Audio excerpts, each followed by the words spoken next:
일단은 지금 한동훈 장관이 이렇게 좀 관심이 받는 사이에 또 한 분이 또 열심히 네. 홍보하는 분이 있어요. 누구죠? 이준석 예. 전 대표인데요. 예. 주말에 보니까 지지자 정보를 이제 수집을 하겠다. 예.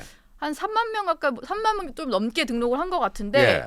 이게 일단 창당 작업이라고 볼 수 있는 거잖아요. 그렇죠. 예. 그런데 이제 이준석 신당의 파괴력이 어느 정도고 만약 신당이 창당된다면 그게 어느 쪽 표를 더 잠식할 것인가. 지금 뭐 여론조사 각종 여론조사가 나오고 있어요. 그런데 네. 이제 뭐 전화 면접 조사보다는 ARS 조사가 압도적으로 많잖아요. 응답률 2%, 3% 저는 그 제대로 된 여론조사라고 인정을 안 합니다. 그래서 저는요.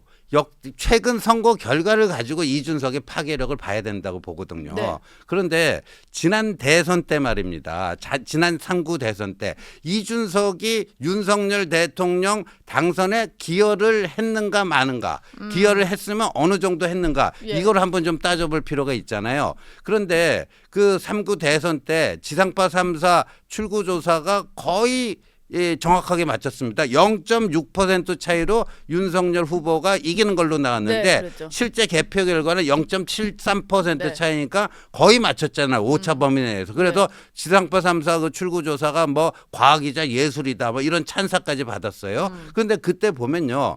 18세, 19세부터 20세 그러니까 20세 이하 거기서 보면요. 윤석열 후보가 2.3%를 졌습니다. 2030에서요. 30 빼고. 30 빼고 20에서만. 그러니까 18, 19, 20대. 그러니까 그렇죠. 네. 18, 19, 18세부터 이제 만 18세부터 선거하니까 18, 19, 20대.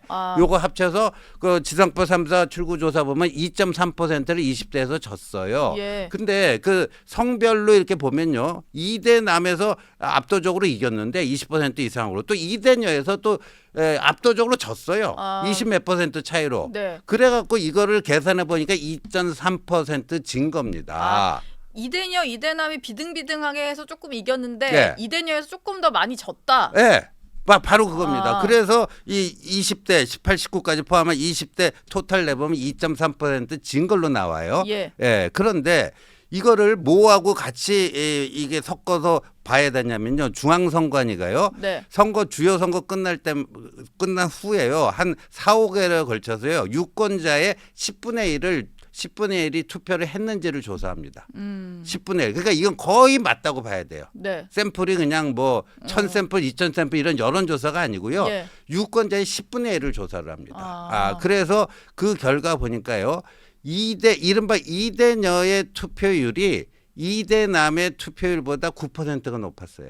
이대녀가 더 많이 나와서 투표를 그러니까 한 거네요. 그렇죠. 2대녀의 투표율이 9%가 높았단 말이에요. 네. 그러면 20대에서 예를 들어서 똑같았다 치면은 투표율이 2대녀가 9%가 높았기 때문에 20대에서 9% 증거로 이렇게 우리가 쉽게 이제 추산할 수가 있지 않겠습니까? 네. 그렇잖아요. 근데 20대에서도 2대녀에서 진 게 더 많이 졌기 때문에 2.3% 진 거 아니에요. 예. 20대에서. 근데 투표율도 2대녀가 2대남보다 9%가 높아요. 그럼 10% 이상 진 거 아닙니까? 그러니까 결론은 지금 예. 우리 예봉하는 결론은 이준석 전 대표가 이대남을 결집시킨 건 맞는데 예. 반대로 이대녀도 저쪽으로 결집을 시키는 바람에 예. 아주 어려운 선거를 만들었다. 그렇죠. 2대남을 결집시켰지만 2대녀를 더 열받고 화나게 만들어갖고 더 세게 뭉치게 만드는 거예요. 근데 좀 지금 우리는 신당 얘기를 하고 있으니까요. 네. 그런 의미에서 이준석 신당은 네. 확실히 이제 이대남이나 이준석 팬덤이라는 게 있긴 있잖아요. 네. 그러면은 사실 지난번 대선 때는 윤석열 대통령을 찍었던 그 이대남의 표심이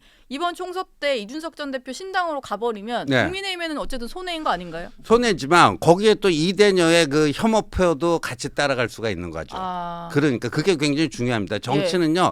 열광적인 지지도 중요하지만 또 열광적인 반대가 이게 더 무시 못하는 건데 그래서 작년 3구 대선은 이준석이 윤석열 후보 당선에 보탬이 된 선거가 아니라 이준석 때문에 질 뻔한 선거가 된 거예요. 작년 선거는요. 그때 뭐 그 얘기하면서 한창 또 이준석 전 대표랑 그 이른바 이준석 네. 전 대표가 일컫는 윤핵관들이랑 좀 네. 신경전이 많이 있었던 것 같은데. 그러니까 이거는 감정 싸움이 아니라 제가 네. 지금 얘기하는 과학적 데이터 아닙니까? 데이터로? 그 여론조사도 아니에요, 이거는. 예.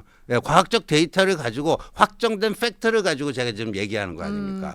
예. 지금 일단 근데 이준석 전 대표가 신당을 창당할 거냐 말 거냐를 두고 약간 이제 민주당 쪽 진영에서 네. 양치기론을 들고 나왔잖아요. 네. 안 할 것 같다.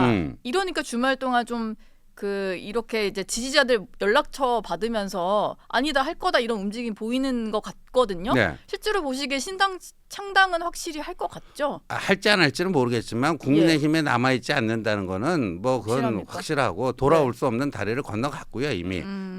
그래서 뭐 이준석 신당이 어느 정도 뭐 될지는 모르겠지만 좀 차려질 거라고 보는데 네. 그럼 이게 국민의힘에 어느 정도 많이 났을 것인가? 저는요 오히려 이대녀들의 그 분노의 대상이 될 수 있는 그 뇌관이 제거가 된 측면에서는요. 예. 뭐 그렇게 슬퍼할 일이 아니다. 저는 그렇게 봅니다.